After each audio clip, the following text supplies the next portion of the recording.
أعوذ بالله من الشيطان الرجيم بسم الله الرحمن الرحيم الحمد لله الذي جعل الحمد مفتاحا لذكره وسببا للمزيد من فضله ودليلا على آلائه وعظمته ثم الصلاة والسلام على عبده وأمين وحيه وخاتم رسله سيدنا ومولانا بالقاسم محمد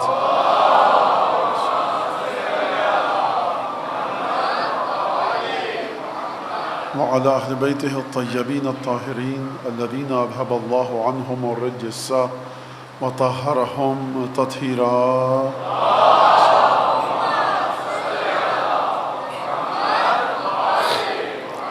واللعن الدائم على أعدائهم أجمعين. أما بعد فقد قال الله الحكيم في كتابه المجيد أعوذ بالله من الشيطان الرجيم قل الله ثم ذرهم في خوضهم يلعبون. درود بھیجو محمد وعلى محمد اللهم صل على محمد وعلى محمد. آپ لوگوں کو آواز صحیح آ رہی ہے میری؟ کلیئر نہیں آ رہی؟ پیچھے سے لوگ کہنا نہیں صاف آواز آ رہی. درود بھیجیں گے مل کے محمد علی.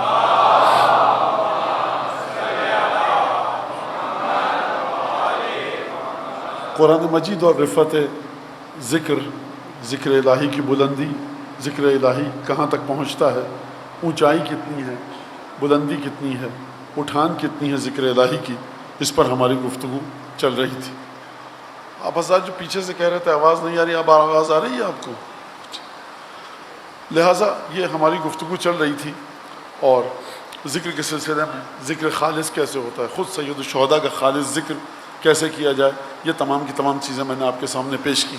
اور یہ بات پیش کرنے کی ضرورت کیوں ہے، اس بات کو سمجھنے کی وجہ کیا ہے، اس کی تشریح، ڈسکرپشن، ایکسپلینیشن کی ضرورت کیوں ہے؟ کیونکہ ذکر ہی ہے کہ جو آپ کو عالم غیب سے جوڑتا ہے، آپ کو آسمانوں سے جوڑتا ہے، خدا سے جوڑتا ہے، عالم غیب سے جوڑتا ہے. مطلب کیا ہے عالم غیب کا؟ مطلب بچے بیٹھے ہیں وہ کہتے ہیں مولانا آسان کر دیا کریں. عالم غیب کا مطلب کیا ہے؟ آپ نماز پڑھتے ہیں، روزہ رکھتے ہیں، قرآن، زیارت، نظر نیاز، مجلس، ماتم، گریہ، یہ سب عالم غیب میں اس کا اثر ہے. کیا مطلب عالم غیب میں اثر ہے؟ آپ کو جو ثواب مل رہا ہے ماتم کرنے کے بعد، آپ کا وزن نہیں بڑھتا. ماتم جب آپ کرتے ہیں تو آپ کے بدن میں کسی چیز کا اضافہ نہیں ہوتا، آپ کا وزن جوں کا تو رہتا ہے، بلڈ گروپ آپ کا سیم رہتا ہے. لیکن عالم غیب میں آپ کی نیکیاں اور آپ کے دل میں نورانیت بڑھ جاتی ہے. نہ نورانیت کو آپ دیکھ سکتے ہیں اپنی آنکھ سے، نہ عالم غیب کو دیکھ سکتے ہیں. تو یہ ہے عالم غیب. انسان گناہ کرتا ہے، جھوٹ بولتا ہے، ملاوٹ کر کے چیزوں کو بیچتا ہے، حرام مال کھا رہا ہے، اس کے وجود میں غلاظت آ رہی ہے. عالم غیب میں اس کو برا آدمی سمجھا جا رہا ہے. جہنم اس کے لیے تیار ہو رہی ہے، مگر یہ کہ توبہ کرے تو کوئی بھی نہیں دیکھ سکتا. نہ اچھا انسان اپنی اچھائی کو دیکھ سکتا ہے، نہ برا انسان اپنی برائی کو دیکھ سکتا ہے. یہ ایک آسان سی تعریف کی ہے میں نے. اگرچہ روایات کے مطابق کبھی کبھی انسان اپنی اچھائیوں کو درک کرتا ہے، محسوس کرتا ہے، فیل کرتا ہے، برائیوں کو اپنی فیل کرتا ہے، احساس کرتا ہے، لیکن یہ کن سے مخصوص ہے؟ صاحبان ایمان سے مخصوص ہے. کہ اگر جب تم کوئی برائی کرو تمہیں برا لگے اور اچھائی کرو تو اچھا لگے، تو خوش ہو جاؤ کہ تم صاحب ایمان ہو. یہ معیار ہم کو دیا گیا. لیکن بہرحال اب گفتگو کو اپنی آگے بڑھائیں، اور وہ یہ کہ قرآن مجید میں جو اہم ترین ذکر ہے، جو پروردگار عالم نے ہم کو بتایا ہے، اور یہ واحد چیز ہے کہ جو خدا بھی کرتا ہے، بندہ بھی کرتا ہے. بندہ کرتا ہے خدا کا تو ایک الگ نیت کے ساتھ، خداوند تبارک و تعالیٰ اس ذکر کو انجام دیتا ہے تو الگ نیت کے ساتھ. خدا نماز نہیں پڑھتا، خدا روزہ نہیں رکھتا، خدا حج پہ نہیں آتا، خدا سوچتا نہیں ہے، خدا کے لیے گناہ اور ثواب کا تصور نہیں ہے کہ خدا گناہ کرتا ہے نعوذ باللہ کہ نہیں کرتا. خدا ثواب کا کام کرتا ہے کہ نہیں کرتا. نہ خدا سے گناہ کا تصور ممکن ہے، نہ ثواب کا تصور ممکن ہے. گناہ اور ثواب کا تصور اس کے لیے ہے کہ جس کو موت آئے، اعمال تولے جائیں، کتنا اچھا ہے کتنا برا ہے. خدا کمال محض ہے، جو کچھ ہے اس کی ذات میں خوبی ہے. ثواب اور گناہ کا تصور بندگان الہی کی ذات میں ہے. لیکن تعجب ہے کہ خدا اور خدا کے بندے سب ایک مقام پر جمع ہوتے ہیں. اور خدا کے بندے جب ہم کہتے ہیں تو اس میں ملائکہ بھی شامل ہوتے ہیں، انسان بھی شامل ہوتے ہیں، لیکن انسانوں میں اس ذکر کو کرنے کے لیے، خدا کے ساتھ جڑنے کے لیے شرط ہے ایمان کی۔ جب تک ایمان نہیں ہوگا آپ خدا کے ساتھ اس مقام پر ملاقات نہیں کر پائیں گے۔ یہ خدا کے ساتھ ملاقات کا مطلب کیا ہے؟ دیکھو، وَلَكُمْ فِي رَسُولِ اللَّهِ أُسْوَةٌ حَسَنَةٌ لِمَنْ كَانَ يَرْجُو اللَّهَ وَالْيَوْمَ الْآخِرَ، اللہ کے رسول کی سنت اور سیرت میں تمہارے لیے بہترین نمونہ ہے۔ یہ اس کے لیے ہے کہ جو خدا سے ملاقات کی امید رکھے، یعنی رسول خدا کی سنت پہ چل کر خدا سے ملاقات کی امید رکھو، تاکہ خداوند تبارک و تعالیٰ ثواب دیں، تاکہ خدا جہنم سے دور کرے، تاکہ خدا جنت میں جائے، لے کر جائے۔ لیکن ایک مقام ایسا ہے، ایک نقطہ ایسا ہے، ایک میٹنگ پوائنٹ ایسا ہے، ایک انٹرسیکشن ایسا ہے کہ جہاں پہ خدا بندے سے ملاقات کرتا ہے، بندہ خدا سے ملاقات کرتا ہے۔ ایک ذکر ایسا ہے کہ جہاں ملائکہ، خدا اور خدا کے مومنین بندے تینوں کے تینوں اس مقام پر ملاقات کرتے ہیں۔ اس مقام کا نام کیا ہے؟ اس جگہ کا نام کیا ہے؟ اس مقام کا نام ہے روح حضرت محمد مصطفیٰ۔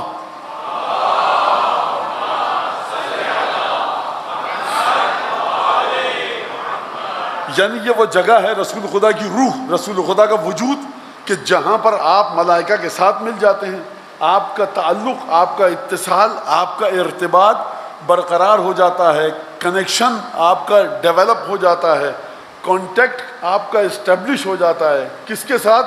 ملائکہ کے ساتھ اور خدا کے ساتھ۔ کس طرح سے ہوتا ہے؟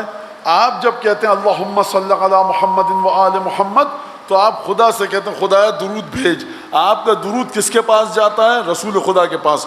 خدا فرما رہا ہے قرآن مجید میں، ان اللہ و ملائکتہ یصلون علی النبی یا ایھا الذین آمنوا صلوا علیہ وسلموا تسلیما۔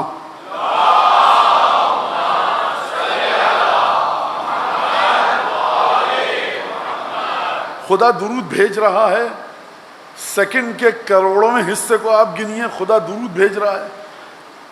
1 ٹریلینتھ حصہ ہو سیکنڈ کا، اس میں خدا درود بھیج رہا ہے۔ ٹیکنالوجی آگے بڑھے، 1 سیکنڈ کو 10 ٹریلین میں تقسیم کر سکے، 100 ٹریلین میں تقسیم کر سکے، اور ٹیکنالوجی وہاں تک پہنچ جائے کہ اب سیکنڈ کو تقسیم نہ کر سکے اس چھوٹے سے حصے میں، کہ جس کو سائنس اور سائنٹسٹ تقسیم نہ کر سکے، اس میں بھی خدا درود بھیج رہا ہے۔ کب سے بھیج رہا ہے؟ کب تک بھیجے گا؟ خدا نے فرمایا ان اللہ، خدا جب سے خدا تھا، ہے اور رہے گا۔ اللہ جب سے اللہ تھا، ہے اور رہے گا، وہ کیا کام کر رہا ہے؟ محمد پر درود بھیج رہا ہے، ختمی مرتبت پر درود بھیج رہا ہے۔ اور صرف خدا نہیں بھیج رہا، ان اللہ و ملائکتہ۔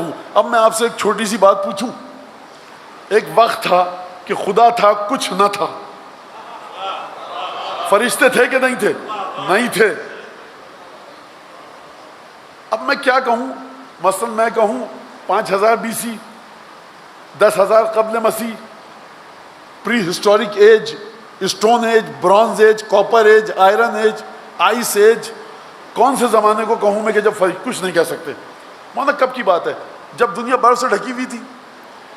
نہیں، اس سے بھی پہلے کی، جب انسان نے پتھر کے ہتھیار بنا کر، ویپنز بنا کر شکار کرنا سیکھا، اسٹون ایج، نہیں، اس سے بھی پہلے کی بات ہے۔ دیکھیے، میں یہ وقت آپ کا ضائع نہیں کرتا، لیکن چھوٹے بچے بیٹھے ہیں، ان کے لیے سمجھانے دیجیے مجھے۔ Stone age, bronze age, iron age, کون سی ایج؟ بھائی کوئی ایج نہیں تھی اس وقت۔ ایج کہتے کسے ہیں آپ؟ سیکنڈ کی سوئی ٹھک ٹھک ٹھک کرتی ہوئی آگے بڑھی، آپ کہتے ہیں یہ سیکنڈ گزرا، یہ منٹ میں تبدیل ہوا، یہ گھنٹے میں تبدیل ہوا، یہ دن میں تبدیل ہوا، یہ ہفتے میں، یہ مہینے میں، یہ سال میں، یہ سینچری میں، یہ ایرا میں، یہ ایج میں، یہ پیریڈ میں۔ تو جب سیکنڈ ہی نہ تھا تو اب کیا کریں گے؟ میں مزید واضح کروں، آپ نے توجہ سے سنا، آپ کا حق ہے کہ مزید بتاؤں۔ جب کوئی تغیر اور تبدیلی آ نہیں رہی، جب کوئی ایولیوشن آ نہیں رہا، جب کوئی چینجز آ نہیں رہی، تو خدا کتنا کب درود بھیج رہا ہے؟ یعنی ٹائم لیس ہے خدا کا اتصال رسول خدا سے۔ آپ وقت میں نہیں گن سکتے، خوب توجہ کیجئے گا۔ یہ ذکر ابھی خدا کا ذکر کی بات کر رہا ہوں میں، ابھی جب آپ درود بھیجتے ہیں تو میں آپ کو بتاؤں گا، اچھا میں کیا خاک بتاؤں گا؟ یہ بتا کے چلیں گے چھٹے امام۔ کسی زبان میں طاقت ہے درود کا معنی کر سکے؟ جو درود کا معنی کرنا چاہے اپنی شکل آئینے میں پہلے دیکھے، پھر درود کے بارے میں زبان کھولے۔ یہ کسی کی زبان میں طاقت ہی نہیں کہ خدا اور رسول خدا کے رشتے کو بتائے. حضور جب آپ تھے ہی نہیں اور قرآن نے واضح بتایا ہی نہیں بعض کے لیے البتہ، تو آپ کیسے کریں؟ جہاں تک ہماری عقل پہنچ سکی، خدا جب سے خدا تھا تو ابھی فرشتے خلق نہیں ہوئے. ڈے ون بقول بچوں کے، اب جبرائیل، روح، عرش، کرسی، لوح قلم خلق ہوا.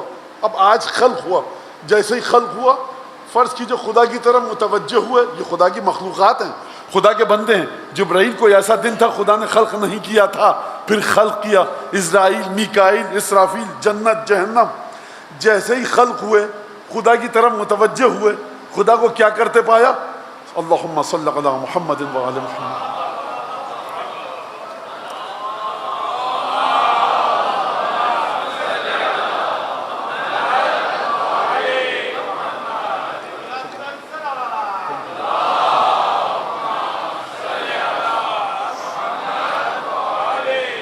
خدا کو کیا پڑھتے پائے؟ یعنی کائنات میں کوئی اس لائق ہے ہی نہیں کہ عالم ازل سے خدا کی پوری عنایت اور توجہ اس کی طرف ہو سوائے ختمی مرتبت کے. اس بات کو سمجھ گیا؟ ان اللہ، خدا کب سے خدا تھا؟ جب سے تھا، ڈے ون سے، مومنٹ ون سے، پہلے لمحے سے. جب خدا نے فرشتوں کو خلق کیا، فرشتے نے توجہ کی کس کی جانب؟ فرشتے نے توجہ کی خدا کی جانب. دیکھا خدا درود بھیج رہا ہے. اور اگلا ٹکڑا آیت کا سنیے، ان اللہ، خدا، یقیناً خدا، و ملائکتہ، اور اس کے تمام ملائکہ. عجیب سلسلہ ہے درود کا. میکائیل رزق کی تقسیم کرتے ہیں، جبرائیل علم کی تقسیم کرتے ہیں خدا کی طرف سے، اسرائیل روح کو قبض کرتے ہیں، اسرافیل سور پھونکیں گے. جہنم کے دروازے پہ جو داروغہ اور نگہبان ہے، گیٹ کیپر کہیے، حاجب ہے، مالک ہے اس کا نام. جنت کے دروازے کا جو نگہبان ہے اس کا نام ہے رضوان. دیکھیے یہ عبارتیں اچھی نہیں ہیں لیکن بچے بیٹھے ہیں، میں کیا کروں. کبھی وہ رضوان کسی کو جنت میں بھیج رہا ہے، جہنم میں کسی کو مالک بھیج رہا ہے، کسی کو نکال رہا ہے. یہ کام تو کر رہا ہے نا. میکائیل رزق تقسیم کر رہے ہیں، اسرائیل روح قبض کر رہے ہیں، جبرائیل علم کو تقسیم کر رہے ہیں. یہ تو کر رہے ہیں، لیکن ایک کام ایسا ہے جو یہ مسلسل اس کے ساتھ کر رہے ہیں. آپ نماز پڑھتے ہیں جی، روزہ رکھتے ہیں جی، تلاوت کرتے ہیں جی، حضور، آفس جاتے ہیں جی، گاڑی میں بیٹھتے ہیں جی، بچھونے پہ اپنے بسترے پہ بیٹھتے ہیں جی، ہاں، کرسی پہ بیٹھتے ہیں، ڈائننگ ٹیبل دسترخوان پہ بیٹھتے ہیں جی، سوتے ہیں جی. مانا جو کام آپ کہیے وہ کرتا انسان ہے. کبھی سانس لینا بند کرتے ہیں آپ؟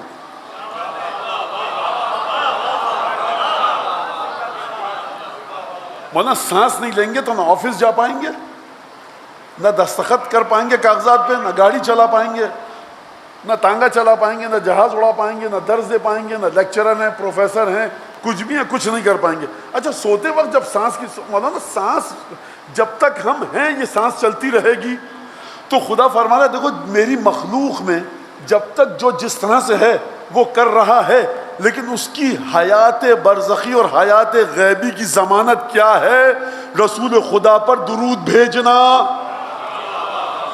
یہ جو تم کام کر رہے ہو مسلسل، یہ رسول خدا پر درود بھیجا جا رہا ہے. یا ایھا الذین آمنوا، اے ایمان والو، صلو علیہ، تم بھی اس پر درود بھیجو، وسلموا تسلیما، اور اپنے سر کو بندگی کے ساتھ، عبودیت کے ساتھ رسول خدا کی بارگاہ میں جھکا دو. درود. جزاک اللہ.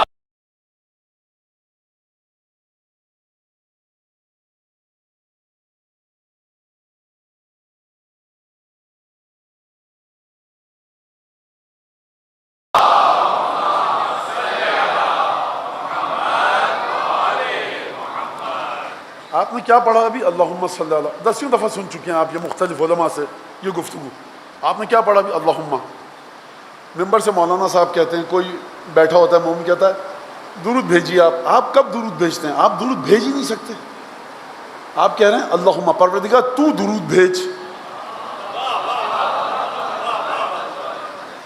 آپ کیا سکھائے؟ اللہم صلی علی. نماز جنازہ میں کیا پڑھتے ہیں؟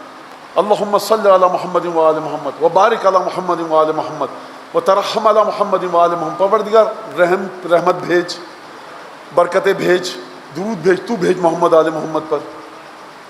یہ رحمت کا معنی کیا ہے؟ معانی الاخبار میں شیخ صدوق نے اور شرح توحید میں قاضی سعید قمی نے یہ روایت لکھی ہے کہ الصلاۃ من اللہ رحمت، جو خدا درود بھیجتا ہے رسول خدا پر وہ ہے رحمت. رحمت کا معنی کیا ہے؟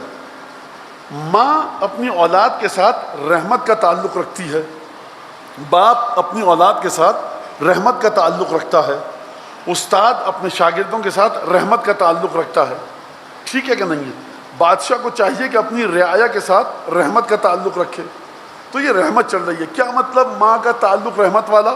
یعنی بیٹے کو، بیٹی کو، اولاد کو جس چیز کی ضرورت ہے جو اس کی مصلحت کے لیے وہ سب دے گی. اس کو بیمار ہے دوا دے گی، لباس چاہیے لباس دے گی، بھوکا ہے غذا دے گی. ایک دفعہ بچہ ضد کر رہا ہے مجھے تیز دھار چھری چاہیے، ماں نہیں دے گی. بچہ رو رہا ہے پیر پٹک رہا ہے، ماں نہیں دے گی.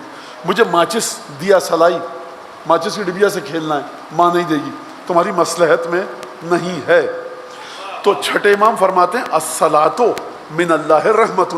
خدا جب اپنے حبیب پر درود بھیجتا ہے تو اس کا مطلب یہ ہے کہ خدا رحمت بھیج رہا ہے. کیا مطلب رحمت بھیج رہا ہے؟ یعنی خدا کو حبیب کے وجود میں جتنی چیزوں کی ضرورت تھی کہ جس کے ذریعے حبیب کا وجود کائنات کے لیے رحمت بن کر آئے، خدا نے ہر وہ خوبی اور خوبصورتی اپنے حبیب کے وجود میں دے دی. اب کوئی خوبصورتی حبیب کے وجود سے باہر نہیں ہے. خوب توجہ کیجیے گا، کوئی خوبصورتی حبیب کے وجود سے باہر نہیں ہے. ہر خوبصورتی دی. اب میں حدیث اللہ پانچویں امام کی اس کا ایک چھوٹا سا ٹکڑا پڑھوں گا. خدا نے رسول خدا کو کیا دیا؟ خدیجہ جیسی زوجہ دی کہ کائنات میں وہ زوجہ کسی کو نہ ملی. کیونکہ جناب مریم ہیں چار خواتین میں سے، سیدہ زہرا، فاطمہ زہرا، اب بات آ گئی ہے سن لیجیے، جناب سیدہ، جناب خدیجہ، جناب آسیہ، جناب مریم. یہ چار خواتین کو خدا نے اختیار اور انتخاب کیا ہے. یعنی خواتین بس چار ہی ہیں. اب جس کو کسی بھی مرحلے کا پہنچنا ہے وہ ان چاروں خواتین کی نالین کی گرد کو اپنے سر پر ملے تب پہنچ سکتی ہے. کسی بھی مرحلے پر ہو، آنا انہی چار خواتین کی چوکھٹ پر ہے. رگڑو اپنی پیشانی ان کے چوکھٹ پر آ کر. بھائی آپ حوا ہیں، آدم کی زوجہ ہیں، بھائی ہوتی ہوں گی. سلام ہو ہمارا جناب حوا پر. ہماری اوقات کیا ہے؟ آئیے سیدہ آسیہ، مریم اور خدیجہ کی چوکھٹ پر آ کر پیشانی رگڑیے، جب جنت میں مقام ملے گا. خوب توجہ کر لیجئے. اب اس کے بعد کوئی بات رہی نہیں ہے. تو یہ سلسلہ ہے. اچھا، تو اس لیے میں نے کہا کہ جناب آسیہ جو زوجہ تھی فرعون کی تھی، یا جوڑ نہیں ہے. جناب مریم کسی کی زوجہ نہیں تھی. جناب سیدہ نور کی نور سے زوجیت، اور جناب خدیجہ رسول خدا کی زوجہ. تو اس عنوان سے میں نے کہا اچھا خدا نے زوجہ ایسی دی، قرآن دیا. جو چیز خدا زمین پر بھیج سکتا تھا وہ بھیج دی، اور کچھ چیزیں جو اس عالم مادے میں، اس میٹیریلسٹک ورلڈ میں نہیں آ سکتی تھیں، ان کو تو خدا نہیں بھیج سکتا تھا. اس کے لیے معراج پر بلایا، وہاں آؤ. قرآن دیا، تمام انبیاء کی سرداری دی، تمام انبیاء سے ملاقات کروائی، سدرۃ المنتہا. تو خدا رحمت ہے، تو تبھی تو درود بھیج رہا ہے خدا رسول خدا پر. یہ تمام چیزیں دی. اب آئی باری بیٹی کی. بیٹی ایسی دی کہ 1,24,000 انبیاء، جی غلط نہیں سنا ہے آپ نے، خوب کان کھول کے سنیے گا، 1,24,000 انبیاء سیدہ فاطمہ زہرا کا احترام کریں. کیا روایت پڑھنے کی ضرورت ہے آپ کے لیے حاکم نیشا پوری کی کہ جب بھی سیدہ رسالت مآب کی بارگاہ میں آتی تھی قام الیہا کھڑے ہو جاتے تھے؟ نہ، کھڑے نہیں ہوتے تھے. قام لہا نہیں ہے، قام الیہا ہے، فرق ہے. قام لہا سیدہ آ رہی ہیں دروازے سے، آپ یہاں کھڑے ہو جائیں. قام الیہا کھڑے ہو کر لپک کے آگے بڑھتے تھے. 1,24,000 ایسی بیٹی دی، قرآن دیا. اس کے بعد عجیب جملہ ہے روایت کا. پانچویں امام روایت ہے، جناب رسالت مآب بھی شامل ہے اس روایت میں، جناب سیدہ بھی، جابر بن عبداللہ انصاری بھی، اور ہمیں جو روایت ملی ہے یہ جناب پانچویں امام باقر علیہ السلام سے ملی ہے یہ روایت.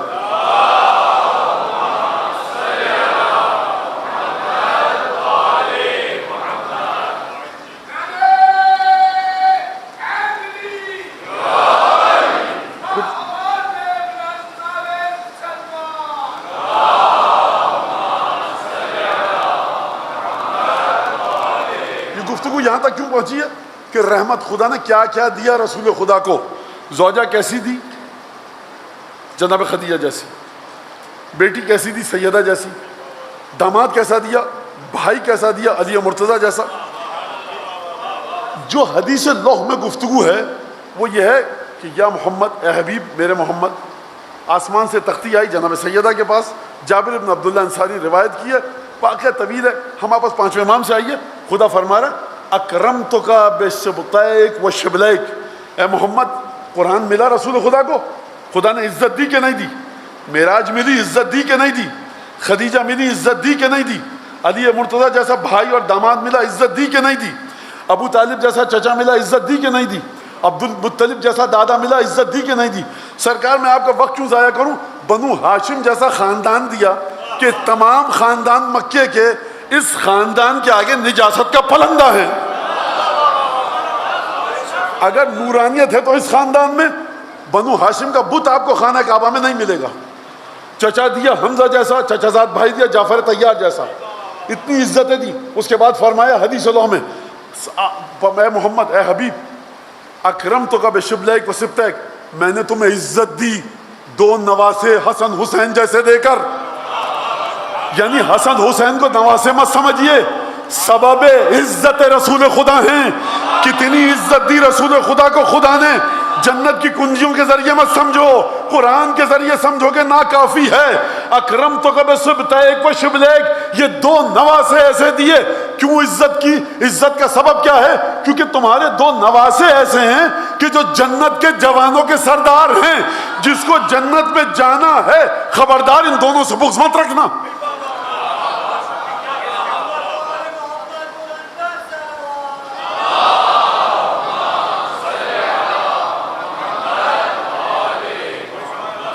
لہذا فرما ان اللہ، اچھا الصلاۃ، خداوند تبارک و تعالیٰ جب درود بھیجتا ہے صلاۃ تو رحمت ہے. ومن الملائکۃ تزکیۃ، اور ملائکہ جب درود بھیجتے ہیں رسول خدا پر تو پاکیزگی اور طہارت کا اعلان ہے. ومن الناس الدعاء، اور جب لوگ درود بھیجتے ہیں تو یہ دعا ہے. آپ کیا کریں؟ خدایا تو بھیج، تو درود بھیج. توجہ کیجیے گا، اس بات ختم ہو گئی. دوسری روایت جو سید ابن طاؤوس نے نقل کی ہے، راوی آتا ہے چھٹے امام کے سامنے، امام صادق علیہ السلام کے سامنے، اور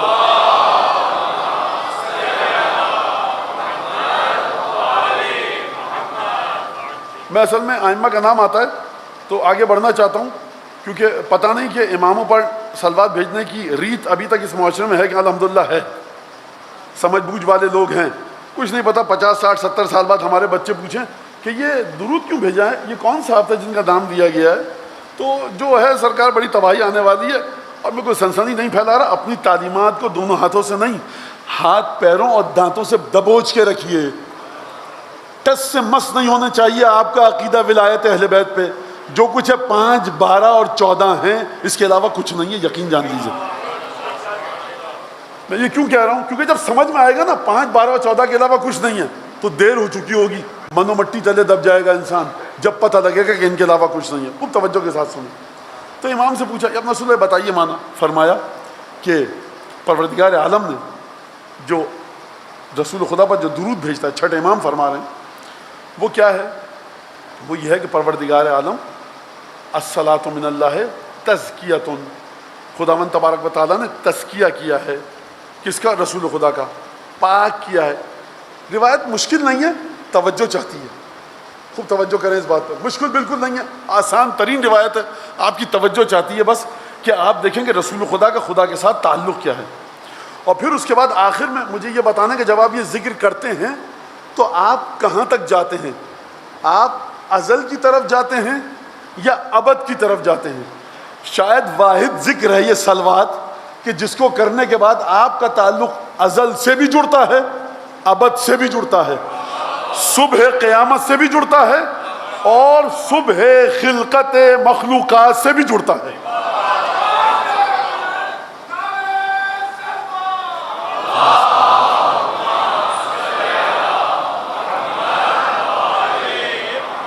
خدا نے پاک کیا ہے رسول خدا کو. صلات کا مطلب یہ ہے جب خدا کہہ رہا ہے ہم درود بھیجتے ہیں تو خدا کیا کہہ رہا ہے؟ ہم نے تزکیہ کیا ہے، پاک کیا ہے رسول خدا کو. راوی کہتا ہے ما معنی تزکیۃ اللہ ایہہ، فرزند رسول یہ بتائیے یا ابن رسول اللہ کہ خدا نے جو رسول خدا کو پاک کیا ہے تو اس کا معنی کیا ہے؟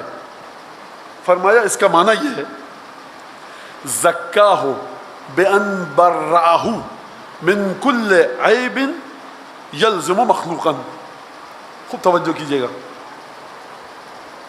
خدا نے پاک کیا ہے رسول خدا کو، چھٹے امام کے الفاظ ہیں اس روایت کے مطابق، سید ابن طاؤس سے نقل کیا کہ خداوند تبارک و تعالیٰ نے زکاہ بان برأہ، خدا نے پاک کیا ہے رسول خدا کو اس طرح سے کہ رسول خدا کو خدا نے مبرہ اور بری کر دیا ہے، دور ہٹا دیا ہے. کن چیزوں سے؟ من کل عیب یلزم مخلوقا، وہ عیب کہ جو کسی بھی مخلوق میں مخلوق ہونے کی وجہ سے جڑ جاتے ہیں، ان تمام عیوب سے اللہ نے رسول خدا کو پاک و پاکیزہ رکھا ہے. فصلاۃ المؤمنین، یا ابن رسول اللہ یہ جو مومنین اب درود بھیجتے ہیں تو اس کا مطلب کیا ہے؟ خدا تو درود بھیجتا ہے، اس کا مطلب خدا خالق ہے رسول خدا کا، خدا نے خلق کرتے وقت تمام برائیوں سے دور رکھا. اچھا اب بچے کہیں گے مولانا خدا نے رسول خدا کو برائیوں سے دور رکھا تو ہم کو بھی اس طرح سے خدا رکھ دیتا تو ہم بھی پاک و پاکیزہ ہو جاتے، تو یہ تو جبر ہے. تو پریشان مت ہوئیے، اس کا جواب روایت میں دیا جا چکا ہے. میں اس طرف جاؤں گا تو سرکار مقررہ وقت میں تقریر ختم نہیں ہو سکتی، تو لہٰذا یہ بچے سن لیں کہ جواب اس کا دیا جا چکا ہے. لیکن ابھی سمجھ لیجئے کہ عنایت الہیہ، توجہ خدا کی، لطف، پیار، لاڈ، چاہت، مشیت. تو خدا نے فرمایا فصلاۃ المومنین، مومنین جو درود بھیجتے ہیں رسول خدا پر، اس کا مطلب کیا ہے؟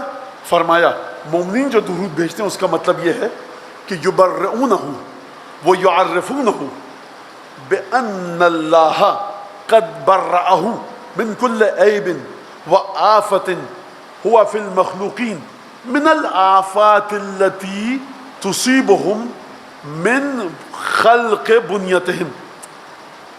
میں کہوں امام صادق نے گفتگو کی ہے؟ نہیں. میں کہوں مخمل اور کمخاب اور دیجاب میں ہیرے جواہرات ٹاکے ہیں تب بھی کم ہیں. اس جملے کا آپ دیکھیے، سرکار جس کے خون میں طہارت ہوگی رسول خدا کے خون کی، جس کی رگوں میں سیدہ اور جناب امیر کا خون ہوگا، اسی کی زبان میں طاقت ہے کہ وہ رسول خدا کے بارے میں بات کر سکے. اما تم کیا بات کرو گے جو سر تا پاک گھرانے میں نجاست ہے، تمیز نہ بیٹھنے کی، نہ اٹھنے کی، نہ احترام رسالت، نہ تکریم رسالت، نہ تکریم عبادت. بات کرو جا کر سیدہ کی اولاد کے ذریعے، بات کرو جا کر پنجتن کی اولاد کے ذریعے. یاد رکھیے گا پانچویں امام نے فرمایا کلو ما خرج من عندنا یا من حاذا الباب، جو بھی اس دروازے سے نکلے گا، جو علم بھی اس سینے سے نکلے گا، وہ ہے طیب و طاہر. جو یہاں کے علاوہ کہیں اور سے آئے سب نجاست ہے. یہ پانچویں امام بتا کے جا چکے ہیں. اور ہمارے بچوں کی حالت کیا؟ بچوں کو چھوڑ دیجیے سرکار، بہت جوش کے بوڑھوں بھی ناچتے ہیں جوانوں کے غول میں. اچھی روایتیں شیئر کیجئے، جو عشاء کے بعد فلاں دعا پڑھے. اما میاں تم کتاب کا نام تو پڑھو، کیا لکھا ہوا ہے؟ بنانا چیز تو اچھی ہے. یہ آپ کب سے ٹھیکیدار بن گئے عرش الہی کے امام صادق کے وجود کے بعد؟ یہ آپ امام زمانہ کے بعد کب سے آپ کی جرت کیسے ہوئی یہ حماقت کرنے کی کہ آپ عرش کی خبر رکھتے ہیں؟ مولانا دعا تو اچھی ہے. چھٹے امام کا شاگرد ہے، صحابی ہے، کہتا ہے جب رسول اللہ انشأت دعان، میں نے ایک دعا لکھی ہے، سن لیجئے، کریکشن کر دیجئے. امام نے کہا اپنی دعا اپنے پاس رکھو، جو ہم کہتے ہیں وہ پڑھو.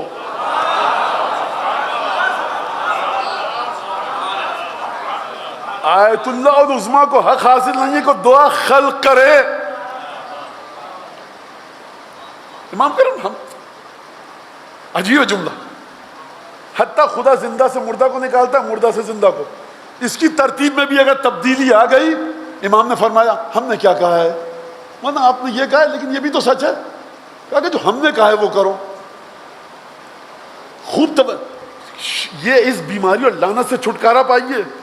جو کوئی بھی نام آتا ہے مولانا چیز تو اچھی ہے، آپ کب سے سمجھ لگے چیز اچھی ہے؟ عبداللہ ابن حسن کا قصہ بتایا میں نے آپ کو. اذن برجل شدید الاجتہاد، عبداللہ ابن حسن کے پاس گیا طلاق کا مسئلہ پوچھنے. دوسری مجلس کی بات کر رہا ہوں میں، داڑھی چہرے پر، پیشانی پر سجدے کا نشان.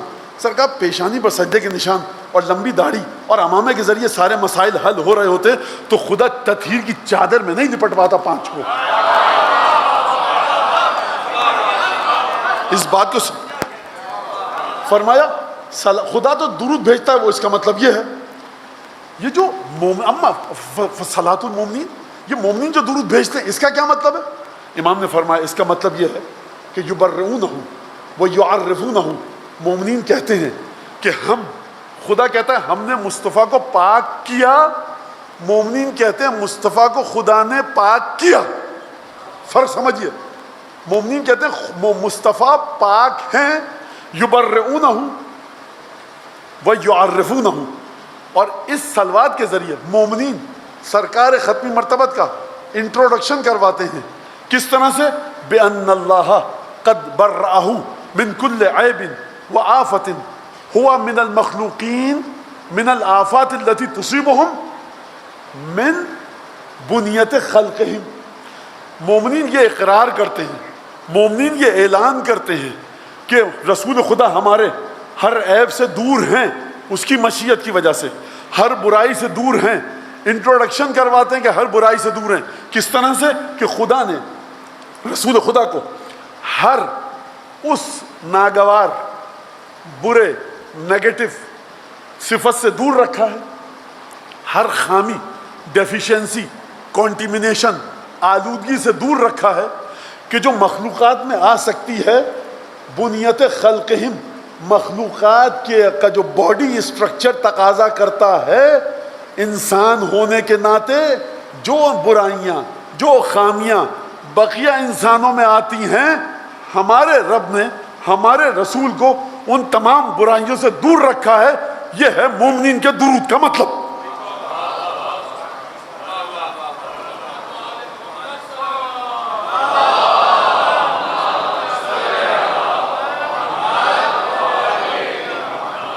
پھر فرمایا امام نے، اچھا اب دیکھیے امام فرما رہے ہیں فمن عرفہ ووصفہ بغیر ذالک ما صلی علیہ، جو اس یقین اور اعتقاد کے ساتھ رسول خدا پر درود نہ بھیجے کہ ہمارے رسول اللہ ختمی مرتبت، پدر بزرگوار سیدہ حسن اور حسین کے جد بزرگوار، حضرت حجت امام زمانہ کے نانا، جناب حضرت امام باقر کے دادا، امام باقر کے نانا، بھائی ہم تو انہی راستوں سے پہنچتے ہیں رسول تک.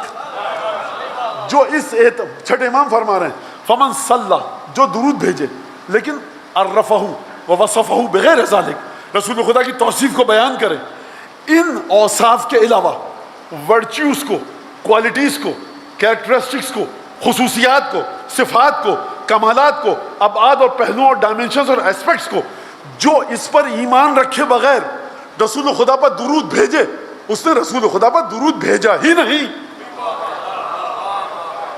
رسول بھول گئے تھے نماز پڑھتے پڑھتے اللہم صلی علی محمد، زبان چلا رہے ہو، وہ رسول خدا نماز قضا کر دی تھی، زبان چلا رہے ہو، ہلاتے رہو، اچھی ایکسرسائز ہے، بیکار بیٹھنے سے بہتر ہے. فرما رہا ہے آپ کا مولا اور آقا تم نے درود نہیں بھیجا. تو درود کا مطلب کیا ہے؟ پہلے دل میں اعتقاد ہو کہ درود اگر بھیج رہے ہو، کسی آیت اللہ، مولانا، مرج تقلید کے لیے فاتحہ پڑھ رہے ہو، یا مخلوق اول، نور اول، عقل اول، عنایت ازلیہ پروردگار کا مستحق، اس کو اپنے دل میں کس طرح سے مان کر درود بھیج رہے ہو.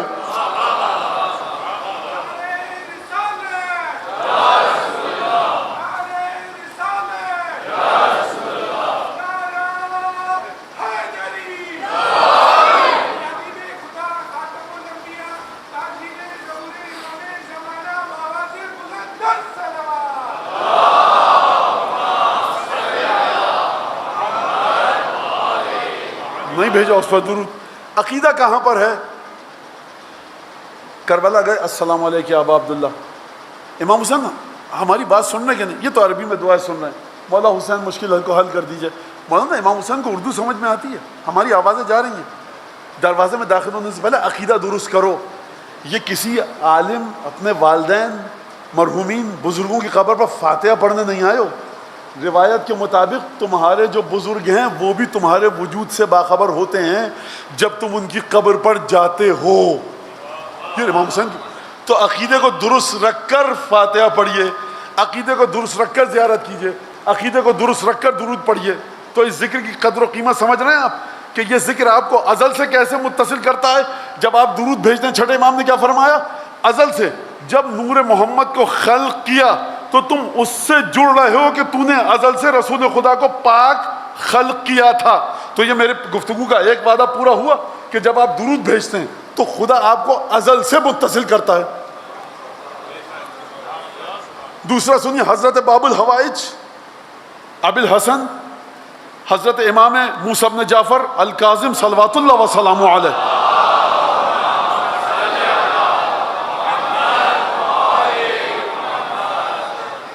کسی راوی نے آگے مجھے اپنا رسول اللہ یہ صلوات کا معنی کیا ہے؟ فرمایا صلوات کا معنی یہ ہے کہ انی علی المیثاق والعہد الذی حین قولہ الست بربکم. صلوات کا معنی یہ ہے کہ جب روز ازل تم سے خدا نے پوچھا تھا, تم سب کو جمع کر کے تمام بشریت کو ایک مقام پر لا کر خدا نے پوچھا تھا کہ کیا میں تمہارا رب نہیں ہوں, تو سب کی فطری آواز تھی, نیچر میں, فطرت میں, ان کی اسپرٹ میں, ان کی اسپریچل جو خصوصیت تھی وہ یہ تھی, سب نے کہا تھا ہاں پروردگار تو ہمارا رب ہے.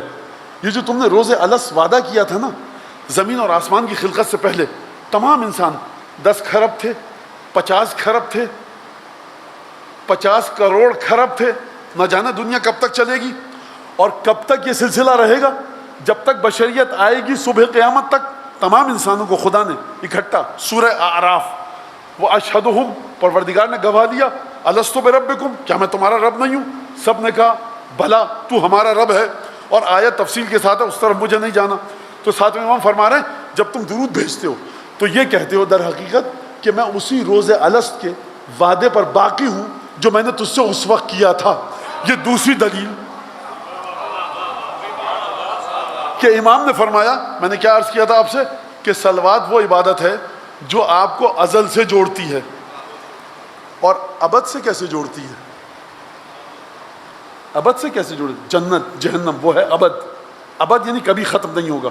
ازل شروع ہونے کا وقت نہیں پتہ, ابد کب ختم ہوگا کسی کو نہیں پتہ.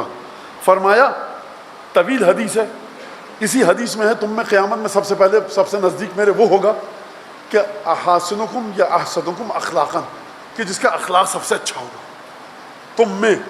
تم میں سے بد اخلاق انسان رسول خدا کے قریب نہیں ہوگا اس حدیث کے مطابق. دوسری حدیث میں تم میں سب سے نزدیک میرے وہ ہوگا جو اپنے گھر والوں کے ساتھ نرمی کے ساتھ برتاؤ کرے گا. اور ایک اور حدیث میں ہے کہ اقربکم منی مجلسا یوم القیامہ, تم میں قیامت کے دن سب سے نزدیک میرے وہ ہوگا کہ جو سب سے زیادہ مجھ پر درود بھیجے گا.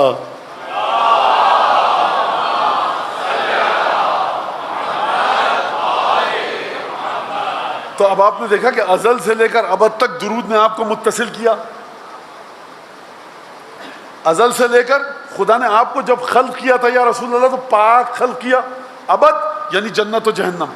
اب آخری بات کہہ کر گفتگو کو ختم کر دوں, صلوات کا وزن کتنا ہے؟ کتنا وزن ہے؟ ایک سوال ہے. سورہ نساء میں خدا فرما رہا ہے من یشفع شفاعتا حسنہ یکن لہ نصیب منہا ومن یشفع شفاعتا سیئتا یکن لہ کفل منہا. جو برے کام میں کسی کا ساتھ دے گا, شفاعت کروائے گا, اس کو برے کام میں آدھا آدھا حصہ ملے گا پورا. اور جو اچھے کام میں کسی کی شفاعت کروائے گا اس کو اس اچھے کام کا بغیر معین کیے ہوئے لامحدود حصہ ملے گا. علماء لغت میں گفتگو کی ہے کفل اور نصیب کی. ترجمہ آپ کے ذہن میں آ گیا کہ جو اچھے کام میں شفاعت کروائے گا, آپ نے کسی سے جا کر کہا کہ صاحب اس کا یہ کام کر دی, غریب آدمی, آپ نے شفاعت کروائی, اس کو انہوں صاحب نے پیسے دے دیے, مدد کر دی, راشن دے دیا, تو آپ کو ثواب ملے گا. کسی نے جا کر کہا کہ یہ بیچارہ مظلوم ہے, اس کی زمین ہڑپ کر لیجئے, اس کا مال غصب کر لیجئے, شفاعت کروائی کسی نے, اس نے مال غصب کر لیا, برابر کا حصے دار ہے گناہ میں, قیامت یہ بھی جہنم میں جائے گا, وہ بھی جائے گا. میں نے تھوڑی کیا تھا, کہا تو آپ نے تھا. تو لہٰذا جو برے کام میں شفاعت کروائے گا اس کو پورا پورا حصہ ملے گا. جو اچھے کام میں شفاعت کروائے گا لامحدود حصہ ملے گا. مولانا شفاعت کا کیا تعلق ہے؟ شفاعت کہتے ہیں جب آپ کسی چیز کو کسی چیز کے ساتھ جوڑ کر رکھیں. نماز شب ماشاءاللہ سے انشاءاللہ کہ آپ سب پڑھتے ہوں گے. اس میں ایک نماز ہے نماز شفع، جس کو آپ کہتے ہیں نماز شفع. کیا مطلب؟ کیونکہ نماز شب کے ساتھ جڑی ہوئی ہے. رسول خدا کی شفاعت ہم کو ملے گی. کیوں؟ کیونکہ رسول خدا ہمارے گناہوں کے ساتھ اپنی شفاعت کو جوڑیں گے.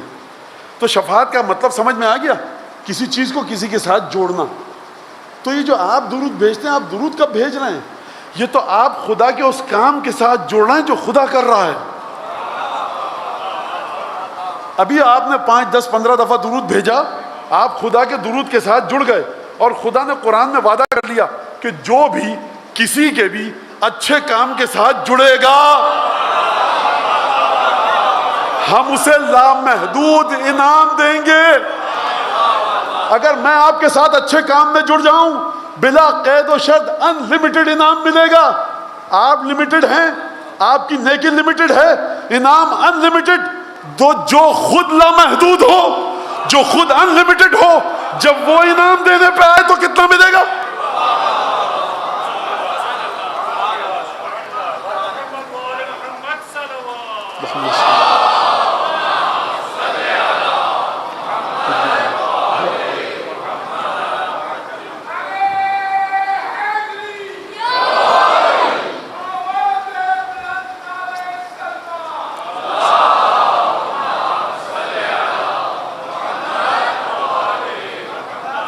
آج جن 2 شہزادوں کا ذکر ہے وہ ان ہستیوں کا ہے، وہ بی بی جو مرحلے شفاعت حسین ابن علی پر ہے.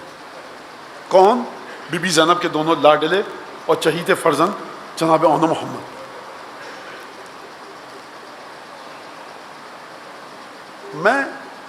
ہم یہاں پر اس وقت جناب زینب کو ان کے 2 لاڈلوں کا پرسہ دیں. اس بی بی کی پوری زندگی مصائب پر مشتمل ہے. کس طرح سے میں گفتگو کروں جناب زینب کے مصائب کے بارے میں. بی بی کے مصائب وہ ہیں جو پنجتن کے آغاز سے شروع ہوئے اور پنجتن سے دنیا خالی ہو گئی تب بھی بی بی کے مصائب کا سلسلہ جاری رہا. مولا حسین کا امتحان عصر عاشور ختم ہو گیا لیکن جناب زینب کے امتحان کا آغاز ہوا. بچے آئے ہیں ماں سے اجازت لینے، میں انیس سے مدد لوں کہ مقام تسلیم و رضا جناب زینب کا دیکھیے. انیس فرماتے ہیں جب دونوں بچے آئے بی بی کے پاس، مرصع لکھا ہے، مرقع لکھا ہے میر انیس نے، اور خدا ڈھیروں برکتیں نازل فرمائے. وہ ماں کہ جو عجیب انداز سے جس نے مصائب کی زندگی گزاری ہے اپنے بچوں سے مخاطب ہیں، فرما رہی ہیں کہ دیکھو جب تم جانا نا برزخ میں میرے بیٹوں تو بس کلمہ توحید پڑھے جائیو ہر آن، اقرار نبوت میں فصاحت کر رہے دھیان، دل بند ہو تم 3 اماموں کے میں قربان. جب تمہیں برزخ میں پوچھے کہ تم کون ہو تو اپنا تعارف کروانا، کہنا کہ ملازم ہے ولی ابن ولی کے، ہم آئے ہیں لشکر سے حسین ابن علی کے. میں بی بی کے بارے میں یہ کہوں، میں اس بی بی کے مصائب کیا پڑھوں کہ جب 4 برس کی تھی تو 95 دن اپنی ماں کے خمیدہ قد کو دیکھا. آپ پڑھتے ہیں نا سیدہ کے بارے میں، منحدۃ الرکن. 4 برس کی بچی کو کبھی دیکھا ہے آپ نے اپنے گھروں میں؟ اگر ماں کو 4 دن بخار آ جائے بچی کے چہرے کا رنگ اڑ جاتا ہے، بچی کے چہرے سے مسکراہٹ غائب ہو جاتی ہے. 4 برس کی بچی کا کھیل میں جی نہیں لگتا، کھانے میں جی نہیں لگتا. 5 دن سے میری ماں بخار میں ہے، ہمارا جی نہیں چاہ رہا. آپ کی شہزادی 95 دن مادر گرامی کو منحدۃ الرکن دیکھتی رہی، خمیدہ کمر کے ساتھ سیدہ چل رہی ہیں، پیشانی پر پٹی بندھی ہے، غشیہ علیہ ساعتن بعد اخرى. کبھی سیدہ گریہ کرتے کرتے غش کی حالت میں آتی ہیں، افاقہ ہوتا ہے پھر غش کی حالت میں آتی. نانا کو دیکھا ہے حجرے میں دفن کرتے ہوئے، دروازے کو کس طرح سے نظر آتش کیا گیا اس بات کو دیکھا ہے.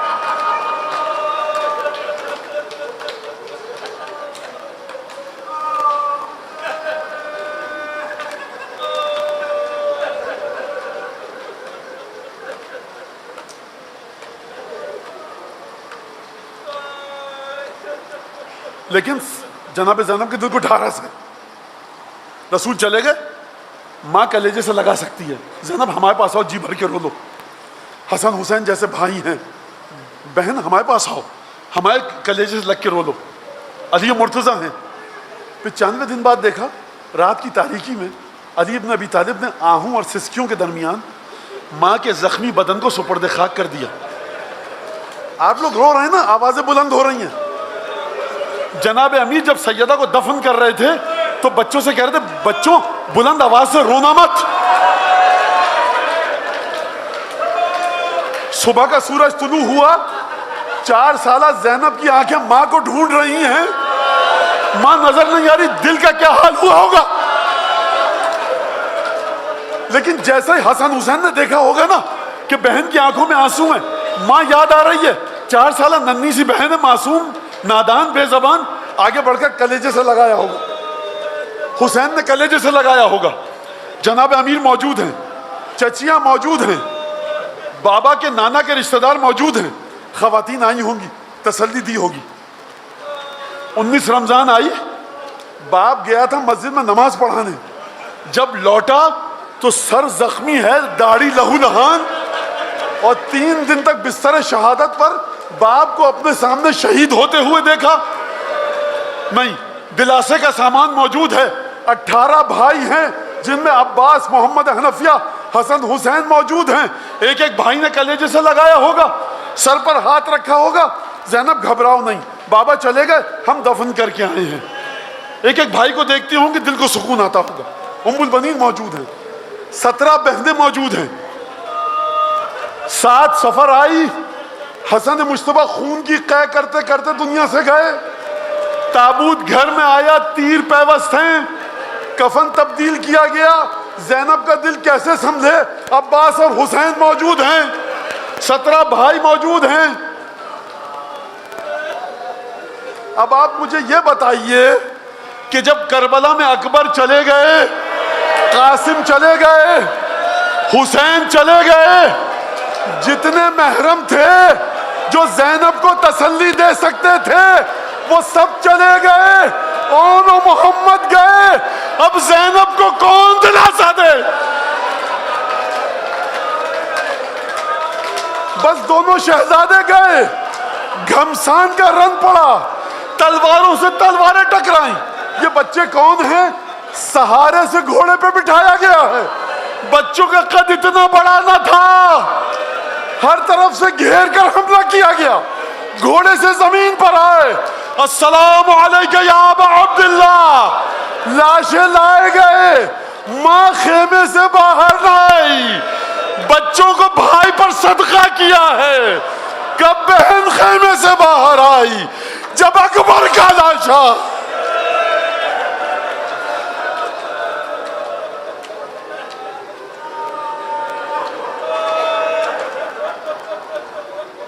الا لعنت اللہ علی القوم الظالمین.